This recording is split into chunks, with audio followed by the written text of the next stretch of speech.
Starfield ha sido de las decepciones más grandes que me ha llevado, ya no solamente este año, pero en general. A mí todo lo que tenga que ver con el espacio me encanta. He sido un súper fan de todo lo que era NASA, todo lo que tenga que ver con exploración espacial, Star Trek me fascina. Entonces, cuando vi que Bethesda iba a ser un juego en ese entorno, me va a gustar porque me encantó Skyrim, me encantó Fallout 3, Fallout New Vegas, también me pareció impresionante. Fallout 4 me gustó y 76 sí que nada que ver. Entonces dije, bueno, si vamos a hacer un mundo del espacio así, me apunto. Bethesda hace juegos brutales, historias muy interesantes. Creo que pueden hacer algo muy chulo. ¿Qué pasa? Que prometieron mucho a la hora del espacio, el combate en las naves, el mundo tan grande. Y yo directamente en lo primero que pensé era en otro juego que yo juego mucho que se llama Elite Dangerous. Elite Dangerous es un simulador del espacio donde tienes una nave y el mundo, el universo, es escala real del universo. Entonces tú en tu nave puedes viajar de planeta a planeta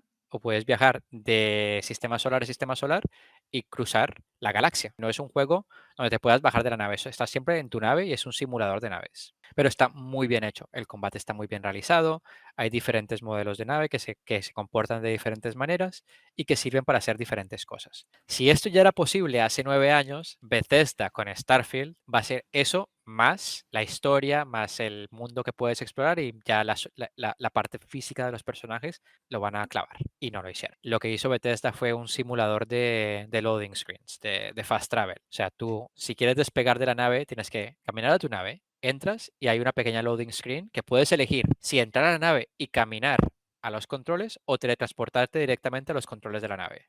Entonces haces ya un fast travel, un mini fast travel, no tienes que cruzar la nave, no, ya vas directamente de la puerta de la nave al cockpit, a los controles. Le das a despegar y se abre otro cutscene donde ves como tu nave despega y apareces en el espacio. Entonces ya otro fast travel de la superficie a la órbita. Voy a ir a este otro planeta dentro del mismo sistema solar. Eliges el planeta y ves otra animación donde la nave se aleja del planeta en el que estás y luego apareces en órbita del nuevo planeta. O dices, voy a ir a otro sistema solar. Eliges el sistema solar, le das a navegar y ahora ves una animación de cómo la nave entra en velocidad más rápida que la luz y apareces en el nuevo sistema solar. Y aunque el universo puede que sea gigantesco, todo se siente tan desconectado que yo no siento que estoy jugando un juego grande, sino que estoy jugando muchos juegos pequeñitos. Y ahí pierde lo que es la escala del universo. Elite Dangerous, por ejemplo, cuando tú viajas de un sistema solar a otro, obviamente no te tienes que quedar sentado 20 años porque la distancia es escala real. Hay como una especie de fast travel en ese caso, pero tú caes en el sistema solar y puedes volar dentro del sistema solar a cualquier planeta que tú quieras. Y cuando entras a un planeta, puedes entrar a la atmósfera y vas bajando y ya empiezas a planear dentro del mismo planeta y puedes volar de entre los cañones, salir de nuevo, atacar dentro de una estación espacial. Y hay unos pequeños loading screens en ciertos momentos, pero lo dejen de una manera que no lo percibes como un loading screen, sino que simplemente es como que el proceso de la nave cambiando de un entorno a otro. Tienes la opción de hacer fast travel desde un punto a otro directamente sin pasar por la nave y sin pasar por el espacio. O sea, tienes esa opción también de hacer un fast travel olímpico y saltarte todo el flujo. Y sí que es verdad que en algunos casos puede que tú hagas un fast travel y estés en órbita de un planeta y de repente hayan unos piratas o unos cazarrecompensas que te están buscando y tienes un pequeño combate de nave. Y ya luego sin hablar de los planetas, que cuando tú caminas en un planeta aterrizas, ok, vale, tienes que ir al punto tal a buscar tal cosa. Estás caminando en un planeta vacío donde a lo mejor puede que haya un alien que te sale, o puede que haya un mercenario que te ataque, pero por lo general es un planeta vacío. Y estás caminando hacia adelante todo el tiempo, saltando y caminando, saltando y caminando.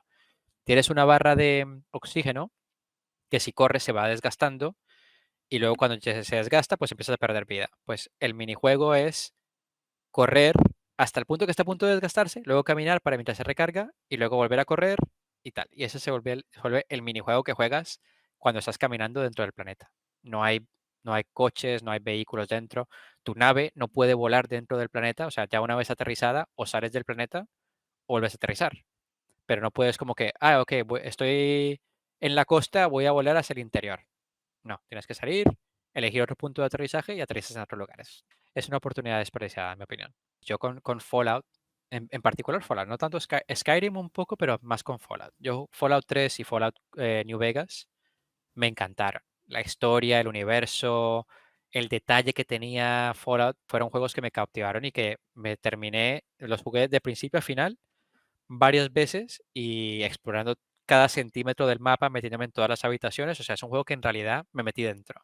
Cuando vi que Bethesda iba a ser un juego de ese estilo en el espacio, me ilusioné mucho porque a mí la exploración del espacio me encanta. Y cuando vi que la historia era tan vacía y intentaron como que meter cosas del multiverso, intentaron meter cosas así en plan, no sé, no me gustó. No me enganchó. La historia no me pareció como New Vegas. Fallout New Vegas tiene una historia que te ponen el principio, pasa algo y eso te da una motivación durante todo el juego para llegar hasta el final.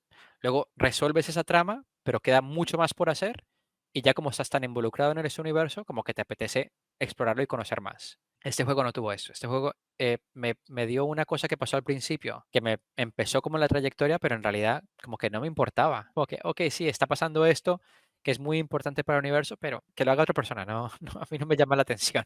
Búscate otro. Mira, me ha pasado muy similar a lo que me pasa con Baldur's Gate, que estoy ya a punto de terminarlo y simplemente no lo quiero terminar, pero no porque no quiero que se acabe, sino porque me da pereza, o sea, me falta matar solamente a un malo más, ir a un sitio más y ya matar al final. Claro, y es que eso es lo que Fallout y Skyrim hicieron muy bien. Que tú tienes un punto A, tienes que ir a punto B, pero vas caminando y en la ruta te encuentras con una cueva o te encuentras con un mutante y eso te lleva a otra historia paralela que es mucho más interesante o más interesante, igual de interesante que la historia principal. Y cuando sales, dices, coño, ¿qué es lo que estaba haciendo? Ah, verdad, que voy para allá. Y sigues caminando y ahora te encuentras tres cosas más y del punto A a punto B a lo mejor te has tirado 2 horas jugando, pero has hecho 4 o 5 actividades distintas que te han llamado mucho la atención. En Starfield es un fast travel de aquí, un fast travel aquí, un fast travel aquí y ya he terminado la misión. Ahora voy a hacer otra. Aunque el universo por escala sea más grande, se siente más pequeño. Y ahí es donde yo creo que pecaron con Starfield. Y es lo que te digo, la ejecución del viaje, del moverte en el universo, eso es lo que lo hace sentir más pequeño cuando en realidad se tendría que sentir mucho más grande. Prefiero que me hagan menos contenido con más cosas a medida que yo pueda explorar a mi ritmo que darme un montón de cosas procedurales que luego no tengan nada. O sea, la cantidad de veces que he estado yo caminando en un planeta vacío, donde de vez en cuando me encuentro a un bicho y el bicho ni me ataca porque no me acerco, ¿qué me estás vendiendo aquí? ¿De qué se trata? Y luego la gente dice, no, pues también es el factor de crear y construir outposts y tal. Yo no quiero construir, yo quiero un juego donde explorar, quiero conocer, yo soy de los que no compra pociones. Cualquier juego así, RPG, yo intento como que nunca comprar pociones y vivir solamente de lo que me encuentro durante la misión e intento explorar todos los mapas a profundidad, pero luego defenderme con lo que encontré. Pero construir, farmear, tal, no me termina de gustar.